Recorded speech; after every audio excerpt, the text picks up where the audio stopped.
ज्यावेळेला मी साक्ष घेतली सगळी आणि त्याच्यामध्ये निष्कर्ष अजूनही तिकडे रेकॉर्डवर आहेत की साध्या अपेक्षा आहेत. काय अपेक्षा आहेत की तुम्ही एखाद्या माणसाची ऑडिओ कॅसेट दाखवता तर माझी लेखी सूचना आहे की फॉरेन्सिकमध्ये त्या माणसाचा तो आवाज आहे की नाही हे तपासायला किती वेळ लागतो? 3 ते 4 दिवस लागतात, त्याच्यापेक्षा जास्त लागत नाही. तुम्ही फॉरेन्सिकमध्ये तपासा अमक्या अमक्या व्यक्तीचा तो आहे का आवाज, असेल तर तुम्ही दाखवा ना. कथित आवाज म्हणून कुणाची बदनामी मीडियामधून होत राहणं कितपत योग्य आहे हा प्रश्न मूलभूत आहे. हा प्रश्न असा नाही आहे ह्याचा आहे का त्याचा आहे म्हणून. दुसरं पण त्याची अंमलबजावणी कुणीही वाहिन्यांनी केली नाही. आम्ही सर्व वाहिन्यांना ते दिलं, व्यक्तींना दिलं, परंतु काही लोकांनी कथित आवाज म्हणून क्रिमिनल केसेस घातल्या एकमेकांवरती, पण ते तरी चालू होतं. कोर्ट चालू असताना सुद्धा कथित आवाजाच्या फॉरेन्सिकचं तपासणी न करता आवाजाची हे नाही, वेगळा नाहीये, वेगळा नाहीये, विशेष हक्क नाही. माझं पूर्ण होऊ द्या, आता माझं पूर्ण होऊ द्या, तुम्ही मला अडवायचं नाही. माझं पूर्ण उद्या सन्माननीय कपिल पाटील त्या विशेष हक्क समितीच्या अहवालावरती आपण चर्चा करू. दुसरं ऐका, दुसरं पूर्ण ऐकून घ्या. माध्यमांना अधिकार अबाधित आहेत पण कायद्याच्या चौकटीमध्ये आहेत. तुम्ही म्हणाल कोणी की ती सार्वभौम आहेत म्हणून पॉक्सो केसेसमध्ये जाऊन हॉस्पिटलमधल्या वॉर्डनचं चित्रीकरण करणारी मी माध्यमं स्वतः पाहिलेली आहेत, स्वतः पाहिलेली आहेत. त्यांचे फोटो दाखवतात. मग अशा वेळेला त्याच्यावरती बंधन आणायचं नाही का? असं ॲब्सोल्यूट असू शकत नाही अधिकार. माणसं छिन्न विच्छिन्न झाली आहेत, त्यांचे सगळे रक्तबंबाळ भाग कशासाठी दाखवायचे, कशासाठी दाखवायचे? त्याच्यामुळे मुद्दा असा आहे की तुमचा मुद्दा जो आहे माध्यमांबद्दल आदर आहे, पण माध्यमांनी सुद्धा प्रत्येकाच्या ठिकाणी बोलत असताना त्यांनी त्यांचे मर्यादा ही पाळली पाहिजे असं मला वाटतं. मर्यादा याचा अर्थ कुठलाही कायदा लावत नाहीये. आणि परिपत्रक मागे घ्यायचं असेल तर त्याच्यावर नियमसमितीत आपण चर्चा करू, त्याच्यावर बोलू. त्याच्यामध्ये तुमचं स्टेटमेंट घाला की कुठल्या मर्यादेपर्यंत माध्यमांना येऊ द्यायचं. आमची काय हरकत नाहीये, केबिनमध्ये येऊ शकतात. कुठल्याही पक्षाची बैठक असेल तरी माध्यमांना अलाउड ठेवायचं असेल तो त्या पक्षाचा प्रश्न असतो. पण विधिमंडळाच्या आतमध्ये त्यांना लाईव्ह इनपुट्स मिळतातच आहेत. पायऱ्यांच्या वरचं वर्तन आमदारांनी बरोबर केलं का चूक केलं त्याचं चित्रीकरण ते करतायत, हे जसं खरं आहे तसं त्याच वेळेला उद्या एखादा मनुष्य पायऱ्यांवरून जाताना खाली पडला. माननीय पूर्वीचे महामहिम राष्ट्रपती महोदय पडले होते. सर्व पत्रकारांनी त्यांचे फ्रंट पेजला फोटो छापले, राष्ट्रपतींचा पाय पडला. मला नाही पटत या गोष्टी, त्या म्हणजे त्याच्यात मला अनुचित वाटतं की कुठलं हे त्यांचं त्यांनी ठरवायची गोष्ट आहे, आपली नाही आहे ठरवायची. त्यांचा अधिकार आहे तो पूर्ण. पण मी उदाहरण विशेष हक्क समितीचं मुद्दाम दिलं की आवाजाच्या संदर्भात मी स्पेसिफिक सूचना देऊन सुद्धा कोणीही त्याची अंमलबजावणी करत नाहीये. उलट कोणी कोणाची सीडी काढायची आणि ती दाखवून मोकळं व्हायचं. त्यातले व्यक्ती आहेत की नाही हेही पाहिलं जात नाहीये. त्याच्यामुळे थोडंसं मला असं वाटतं आपण बाजू घेत असताना त्या नियमावलीवर चर्चा करूया आणि आपण कुठल्याही अधिकारांचं कोणाचं हनन न करता विधिमंडळाच्या आतमध्ये काय नियम पाळायचे याच्याबद्दल निर्णय घेऊया. माझ्याकडे त्याबद्दलचं टिपण अध्यक्ष आणि सगळ्यांशी बोलून आलं की त्या समितीच्या बद्दल बोलणार. पण ती समिती फक्त विधिमंडळातल्या आमदारांच्या वर्तनाबद्दलची आहे, माध्यमांबद्दलची नाही आहे. त्याच्यावरती हे मी इथे सांगूच इच्छिते. कालच्या इन्सिडेंट्सवर पण नाही आहे कोण बरोबर किंवा कोण चूक ठरवण्यासाठी. केवळ आणि केवळ आपण विधिमंडळामध्ये वागत असण्याचं व्यवस्थापन आमच्या अधिकारांमध्ये सभापती आणि अध्यक्षांनी काय करावं याच्याबद्दल आम्हाला तुमच्याकडून माहिती पाहिजे. ठीक आहे, ती मी स्थगिती देणार नाही कारण आम्ही चर्चा आणि विचार करून नियम समितीत केलेले आहे. नाही ना विधिमंडळ कार्याला कसं काय अधिकार? अरे भारतीय संविधानाला लावून देऊ का? नाही ना, असं ना, अजिबात नाही, प्रश्नच नाही. भारतीय संविधान सर्वश्रेष्ठ आहे, अजिबात नाही. कसली ऑटोनॉमी नाही, विधिमंडळ अजिबात नाहीये. तुम्ही ते मागे घ्या, ते मागे घ्या. नाही नाही, इथे बघा सभापती महोदया, सभापती आणीबाणीच्या विरोधामध्ये जयंत पाटील आणि माननीय उपमुख्यमंत्र्यांचे वडील तुरुंगात होते 18 महिने. आमचे भाई गिरकर तुरुंगात होते. हे कशासाठी तुरुंगात होते? सेन्सॉरशिपच्या विरोधात होते. आणि आज तुम्ही सेन्सॉरशिप लावणार, मांडून झालंय सेन्सॉरशिप लावणार. तुमचा मुद्दा हा विषय नाही आता चाललेला. बोला सतीश चव्हाण, बोला. तुमचा मुद्दा लक्षात आलाय पण मी त्याच्यावर निर्णय दिलाय. आता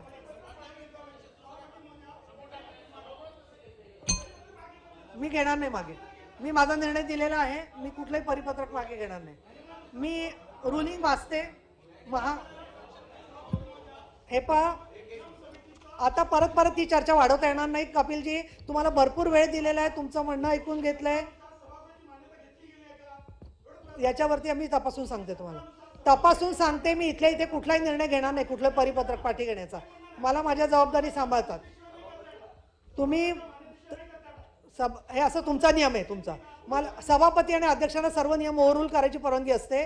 त्याच्यामुळे सभापती आणि अध्यक्षांनी जी परिपत्रकांना मान्यता दिलेली आहे त्याच्याबद्दल बरोबर आहे, सभागृह सर्वोच्च आहे, पण सभागृहानेच अधिकार दिलेत. कपिलजी, तुम्ही अशी माझ्याशी काय हमरेतुमरी करताय? मी तुम्हाला रुलिंग दिलंय, मी परिपत्रक रद्द करणार नाही.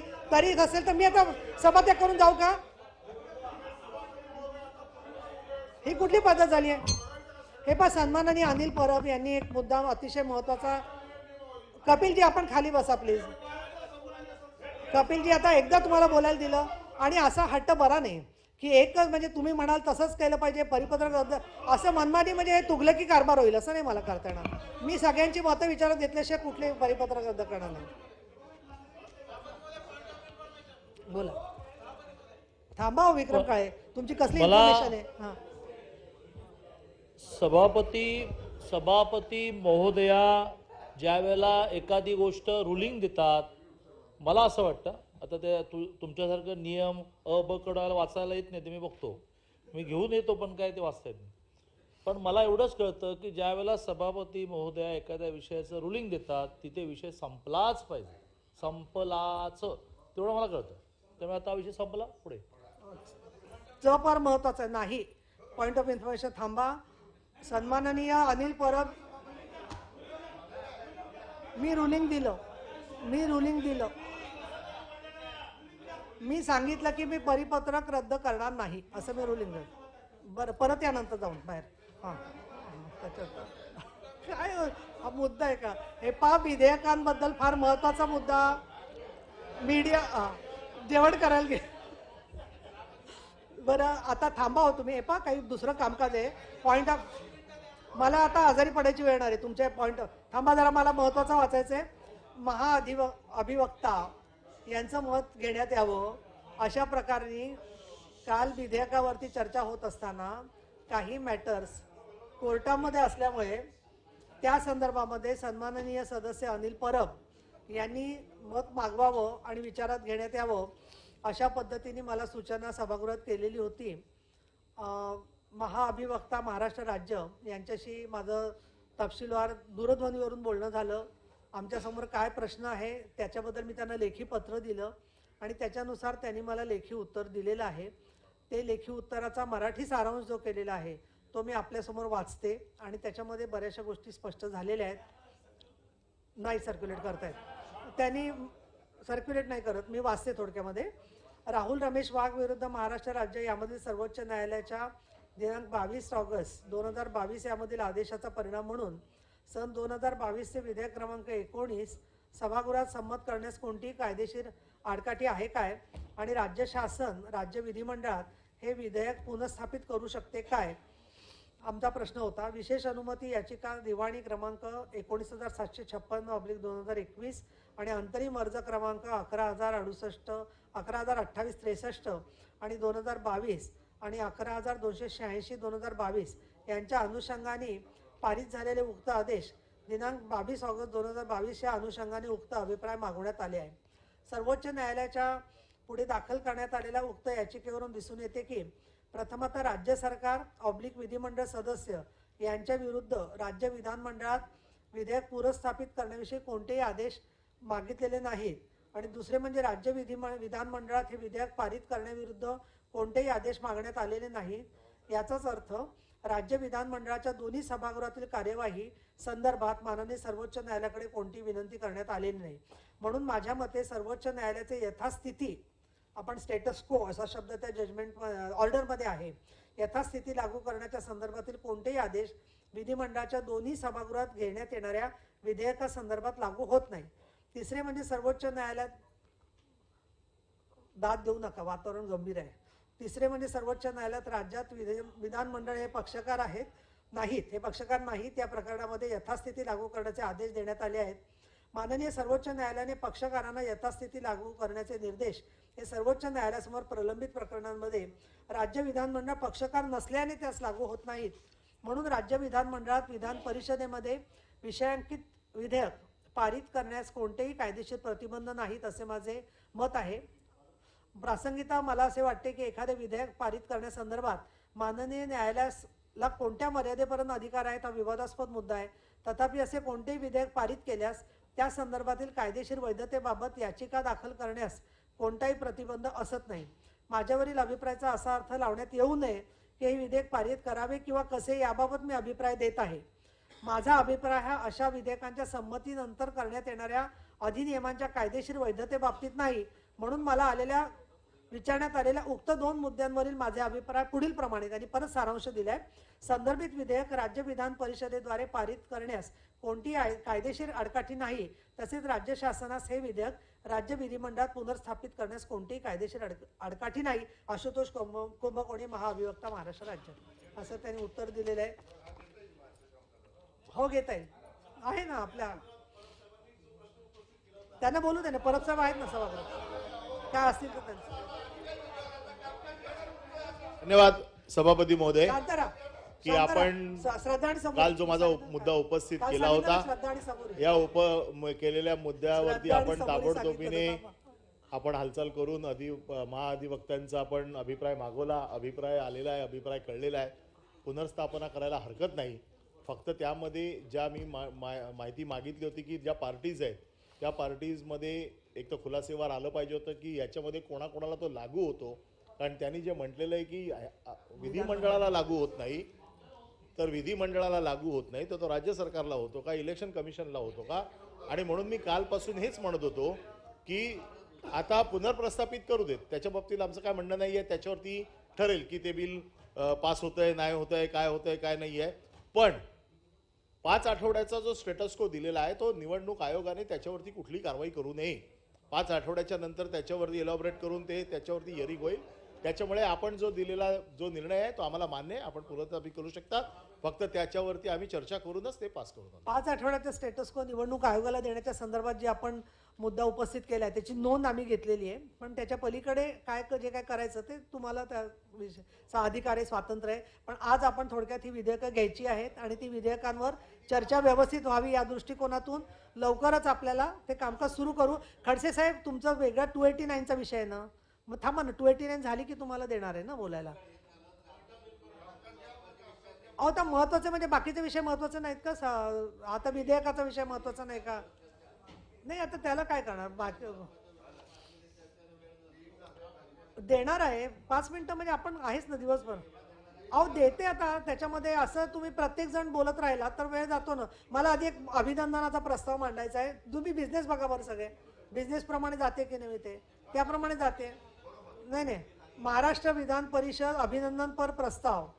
Margherita Rudomino, All Russia State Library for Foreign Literature, Moscow, Russia यांनी साहित्यरत्न लोकशाहीर अण्णाभाऊ साठे यांचा अर्धाकृती पुतळा संस्थेच्या प्रांगणात बसवल्याबद्दल या संस्थेचे हे सभागृह अभिनंदन करत आहे.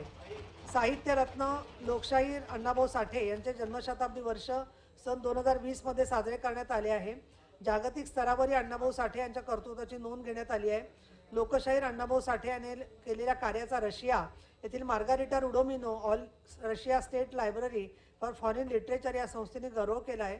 लोकशाहीर अण्णाभाऊ साठे यांच्या कार्याचा गौरव म्हणून सदर संस्थेने त्यांच्या अर्धाकृती पुतळा संस्थेच्या प्रांगणात उभारला असून सदर पुतळ्याचे अनावरण करण्याचे योजले आहे. सदर बाब देशाची आणि राज्याची शान व मान वाढवणारी आहे. Margarita Rudomino, All Russia State Library of Foreign Literature या संस्थेने लोकशाहीर अण्णाभाऊ साठे यांचा अर्धाकृती पुतळा संस्थेच्या प्रांगणात रशिया, मॉस्को येथे बसवल्याबद्दल मी सभागृहाच्या वतीने संस्थेचे अभिनंदन करत आहे.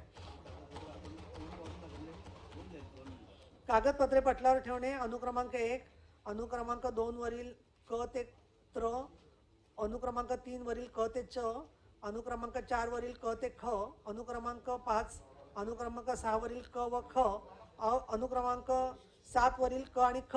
आता मी 289 ला विरोधी पक्षनेत्यांना परवानगी देते आणि त्याच्यानंतर मग हे पटल कागदपत्रे पटलावर ठेवणार. बिल होईल आता ना, प्रश्नोत्तर झाली की बिल होणार ना. आधी यांचे 289 होऊ दे ना. काय लेईंग घ्यायचं ना, तुम्ही करणार आहे का लेईंग? हा, मग थांबत आहे, यांचं 289 होऊ दे. लेईंग केलं आम्ही, लेईंग केलं. हा, त्यांना तर बोलू देत. 289 माननीय सभापती महोदय, वाचते. मी एका 93 289 झाली ना. बरं. खडसेंना आधी बोलायची महोदया, इच्छा आहे. मी आपल्या अनुमतीने विसभागे संसदीय प्रशिक्षण केंद्राचा 8वा, 9वा व 10वा एकत्रित अहवाल सभागृहाच्या पटलावर ठेवतो. विसपागे संसदीय प्रशिक्षण केंद्राचा 8वा, 9वा व 10वा एकत्रित अहवाल सभागृहाच्या पटलावर ठेवण्यात आला. हे दे ना.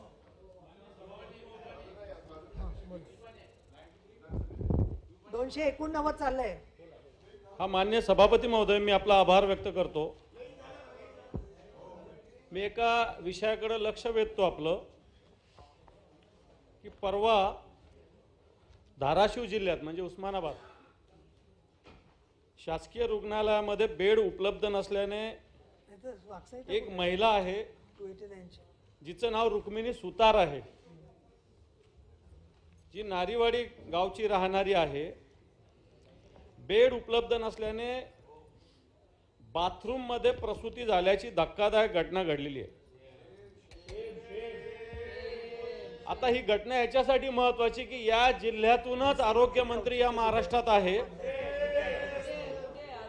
दाबेचं झालं की ते देतात. त्या औचित्य आहे का विचार. या जिल्ह्यातलेच आरोग्यमंत्री आहे आणि एक महिला प्रसूतीसाठी धाराशिवच्या हॉस्पिटलमध्ये आली होती, परंतु हिला बेड उपलब्ध नसल्यामुळे ही लॉबीमध्ये झाल्या मारत असताना ज्यावेळेस बाथरूम मध्ये गेले तिथंच प्रसूती झाली.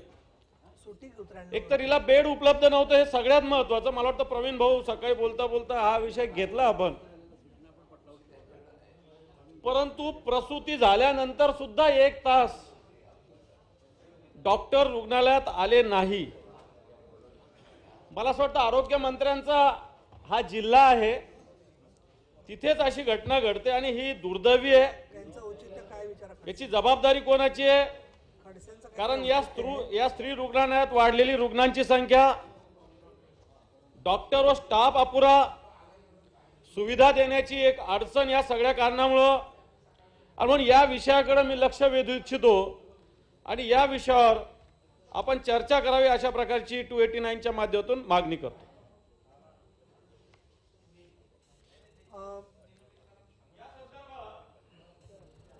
माननीय सभापती महोदय, ही घटना घडली का घडली, इथला जिल्हा आरोग्य अधिकारी कोण, याच्याशी संबंधित कोण, त्यावेळेस ड्युटीवर कोण होतं, प्रसूती झाल्यावर हिला बेड का नाही मिळालं, बेड प्रसूती झाल्यानंतर ही डॉक्टर तासभर का नाही आले, हे डॉक्टर कोण काय याची सविस्तर चौकशी केली पाहिजे आणि संबंधितावर कडक कारवाई केली पाहिजे. अशा प्रकारची मागणी मी आपल्या माध्यमातून सरकारला करतो.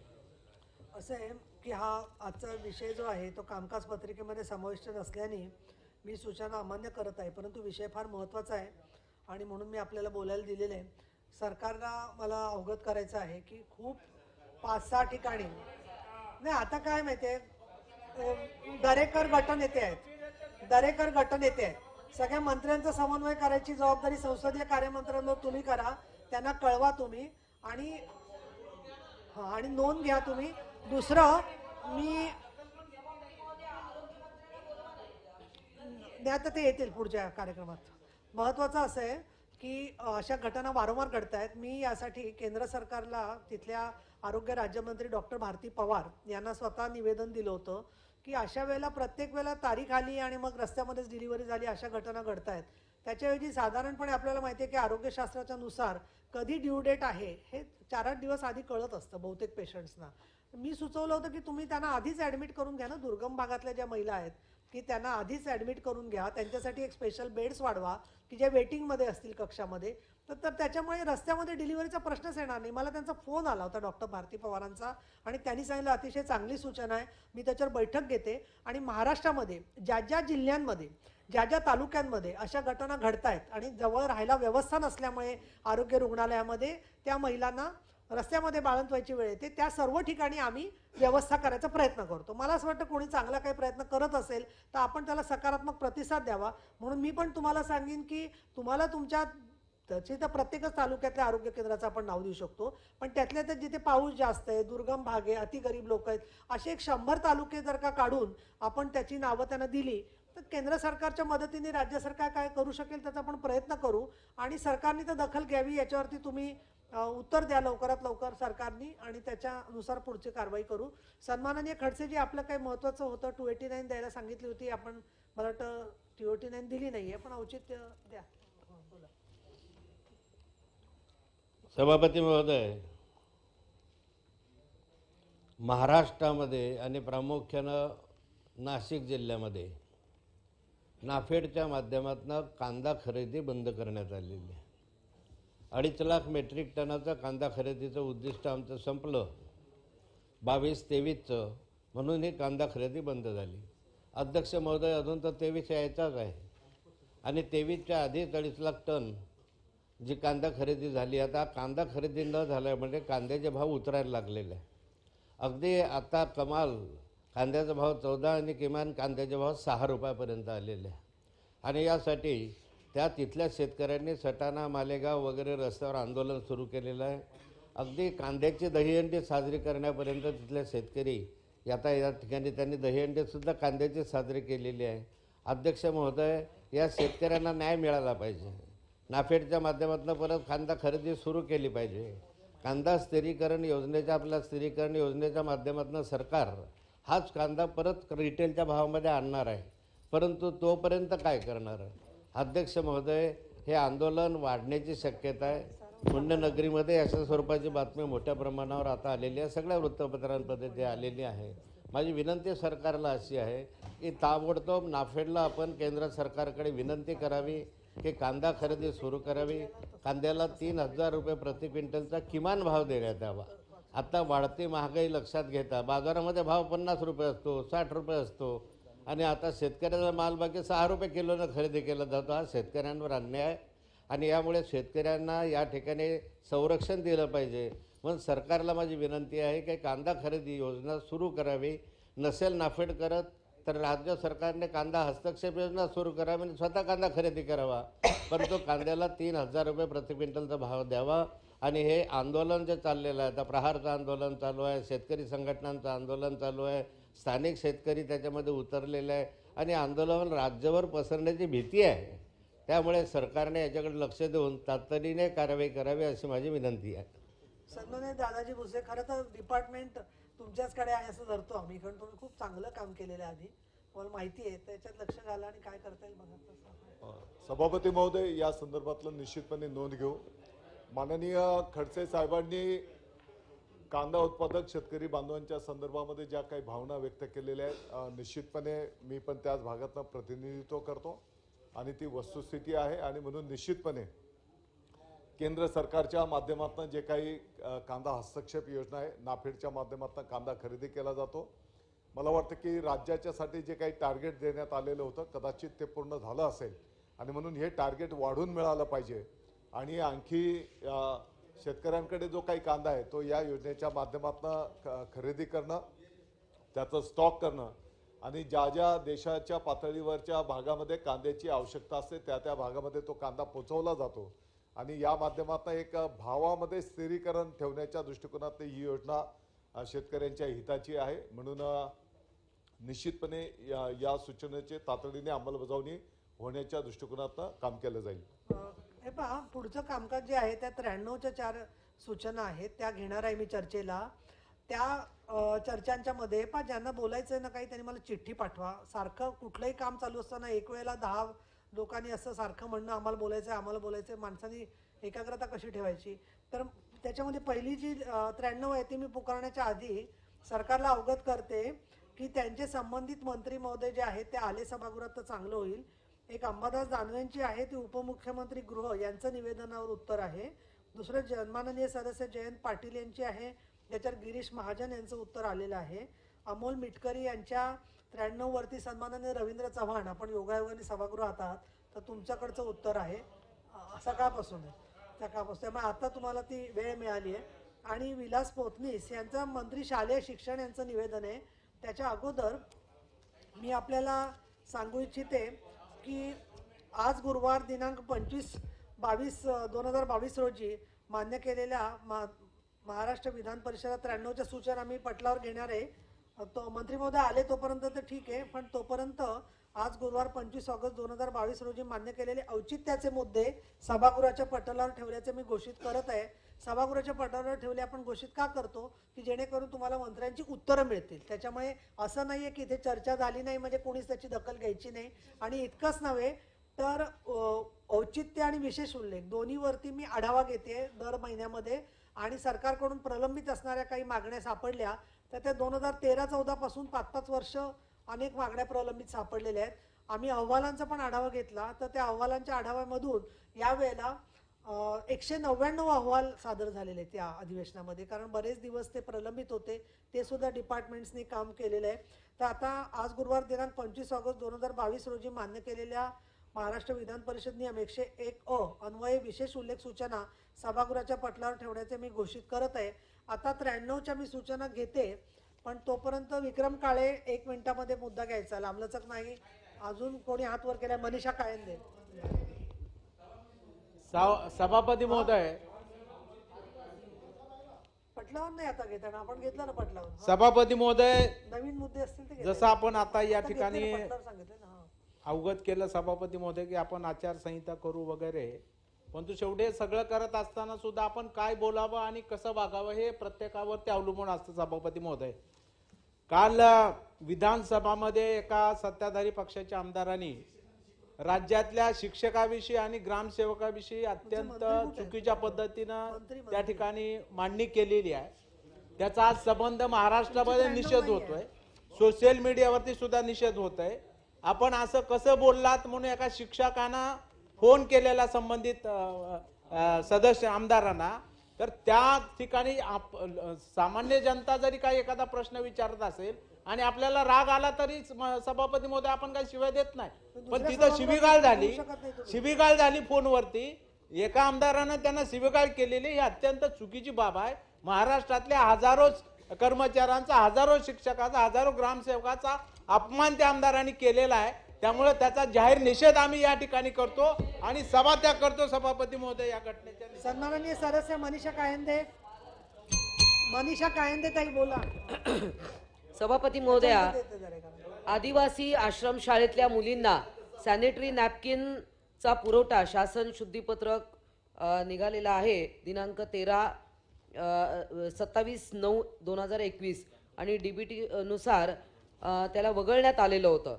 परंतु ज्या अर्थी त्यामुळे आदिवासी शाळांच्या मुलींना सॅनिटरी नॅपकिन पुरवणे यासाठी आदिवासी विकास आयुक्तालय महाराष्ट्र राज्य यांच्यातर्फे दिनांक 24/11/2021 रोजी ई निविदा त्याचा क्रमांक दिलेला प्रसिद्ध करण्यात आलेली असणे आणि ज्या अर्थी या सर्व औपचारिकता पूर्ण झाल्यानंतर दिनांक 11/2/2022 रोजी न्यूनतम दर मंजूर करून तत्कालीन आदिवासी मंत्री यांनी निविदा अंतिम करण्यासाठी संबंधित प्रधान सचिव यांना 10/6/2022 रोजी निर्देश प्रदान केलेले असणे आणि ज्या अर्थी संबंधित प्रधान सचिव आदिवासी विकास विभाग महाराष्ट्र राज्य मुंबई यांनी आयुक्तांच्या प्रस्ताव क्रमांक दिलेला आहे. दिनांक 11/2/2022 मागणीनुसार खर्चास वित्तीय मंजुरी आज पवेतो मिळालेली नसणे आणि त्या अर्थी महाराष्ट्र शासनाकडून आदिवासी आश्रम शाळांना मुलींना सॅनिटरी नॅपकिनच्या लाभ पासून वंचित ठेवण्यात आलेले असल्याने या ज्वलंत व महत्त्वाच्या विषयावर सभागृहात मी चिंता व्यक्त करत आहे. तर हा शासन निर्णय लवकरात लवकर याच्यावर कारवाई अशी माझी विनंती आहे. शासनाने दखल घ्यावी.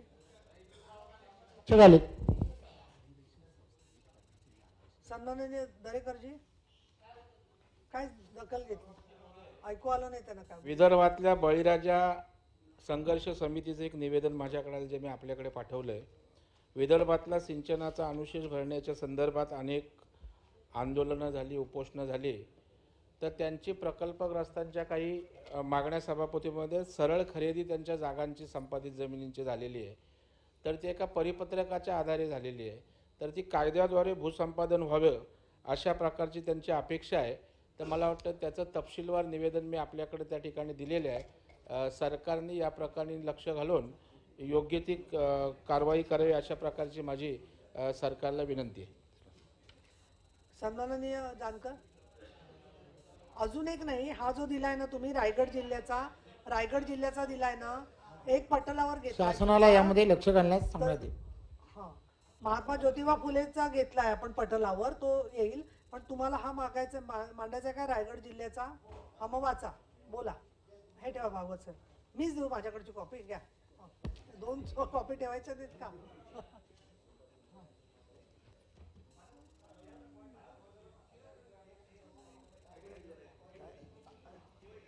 हे घ्या भागवत साहेब, हे ठेवा. सभापती महोदया, रायगड जिल्ह्याच्या सर्वांगीण विकासासाठी शासनाने मान्यता दिलेल्या कुंभे येथील जलविद्युत प्रकल्पाचे काम मे 2015 पासून पूर्णपणे बंद पडलेलं आहे.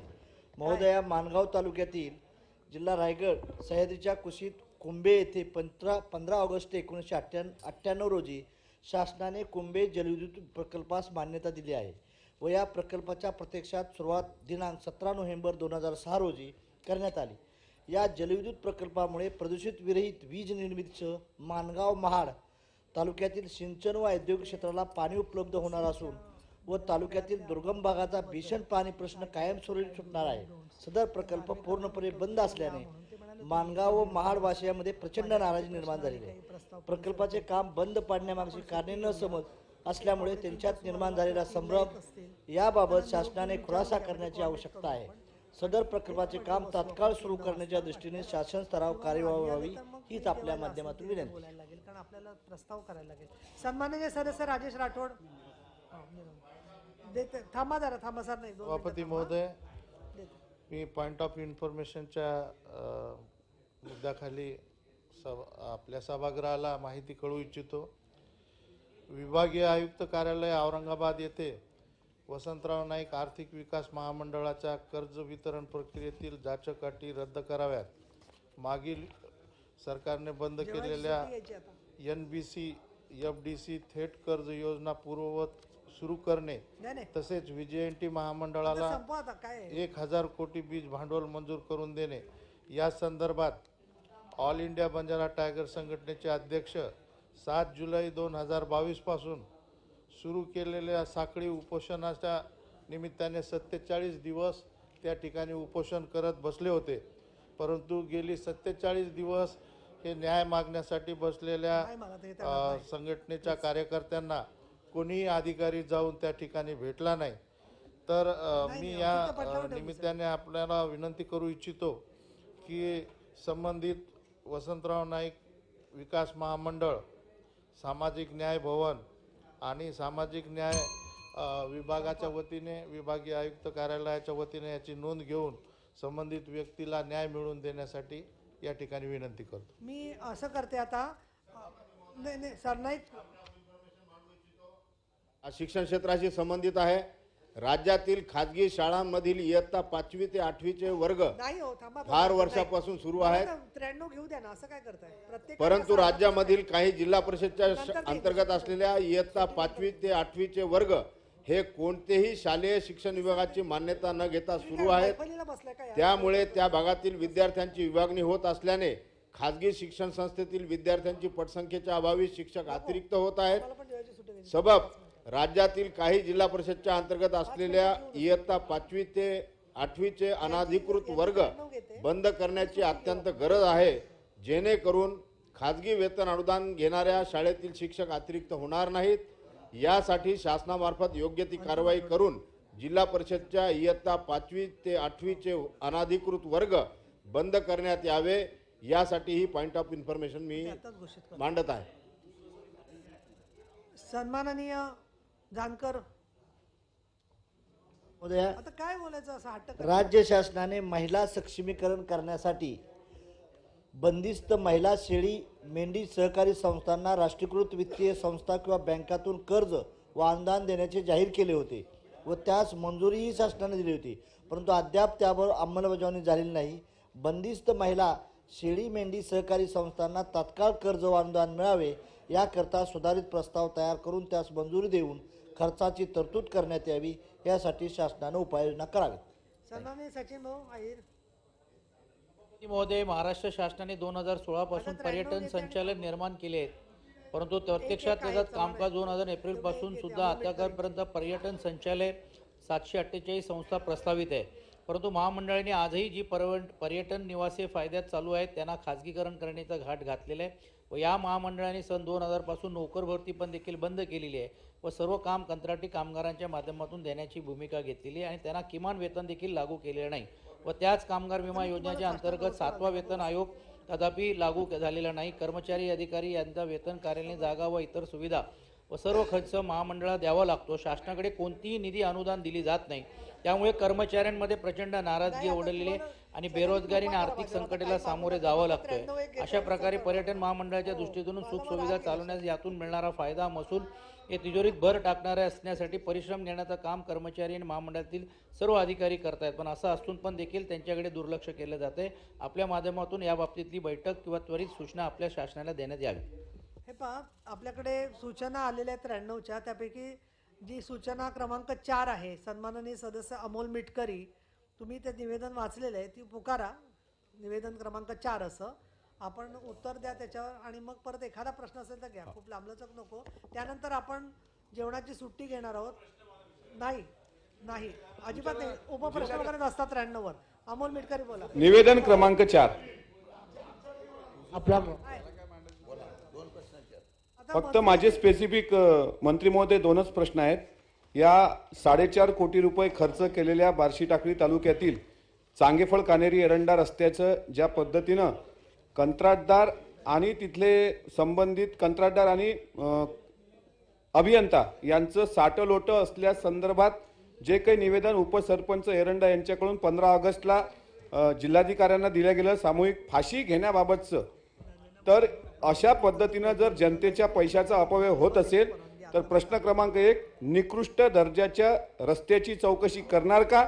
संबंधित कंत्राटदाराच्या भ्रष्ट कारभाराची चौकशी करून अभियंता व कंत्राटदार यांच्यात साटलोट आहे अशी जी चर्चा आहे त्याबाबत चौकशी करून कडक कारवाई करणार का? संबंधित रस्त्याच्या संदर्भात जी माहिती माझ्याकडे उपलब्ध आहे त्या उपलब्ध माहितीच्या अनुषंगाने यामध्ये नव्याने रस्त्याच्या दुरुस्तीसाठी कलेक्टरने तिथे उपोषणाच्या संदर्भात इशारा दिल्यानंतर या भागामध्ये खनिज वाहतूक किंवा तिथे रहदारी मोठ्या प्रमाणात होत असल्यामुळे तो रस्ता वारंवार खराब होत असतो आणि म्हणून या सगळ्या गोष्टीमध्ये कलेक्टरनी स्वतः त्यामध्ये असं म्हटलं की ते 4.5 कोटी रुपये जिल्हा नियोजनमधून खर्च करून त्या रस्त्याची दुरुस्ती केली जाईल. परंतु त्याचबरोबर हा रस्ता जो आहे हा रस्ता येणाऱ्या काळामध्ये 34 कोटी रुपये खर्च करून या पूर्णच्या पूर्ण अर्थसंकल्प ऑगस्ट 2022मध्ये त्याची प्रशासकीय मान्यता मिळाली आहे. निविदा प्रक्रिया ही चालू आहे आणि नक्कीच तो पूर्णच्या पूर्ण रस्ता काँक्रिटीकरणातून करण्याचं काम होईल. कंत्राटदार आणि संबंधित अभियंता याच्यावर कारवाई करणार का याचं उत्तर द्या. या सर्व गोष्टी तपासून घेतल्या आहेत. सन्माननीय डॉक्टर रणजित पाटील, थांबा ना, त्या रणजित पाटलांनी हात वर केलाय. बोल, विचार. सभापती महोदय, सन्मान्य सदस्य मिटकरी साहेब म्हणतात आहेत वारंवार की तिथले अभियंता आणि कंत्राटदार ह्यांच्यातलं साटलोटं होऊन सिद्ध झालेलं आहे की तिथे भ्रष्टाचार झालेला आहे. मग आपण चौकशी जरूर करावी, पण एक विशिष्ट कालमर्यादा द्या त्याला, कारण त्याची चौकशी झालेली आहे असं मिटकरी साहेबांच्या बोलण्यावरून अभिप्रेत आहे आणि म्हणून आपण 7 दिवसाच्या आतमध्ये बोलावून कारवाई करणार का? महिन्याच्या आत त्याची चौकशी करून आता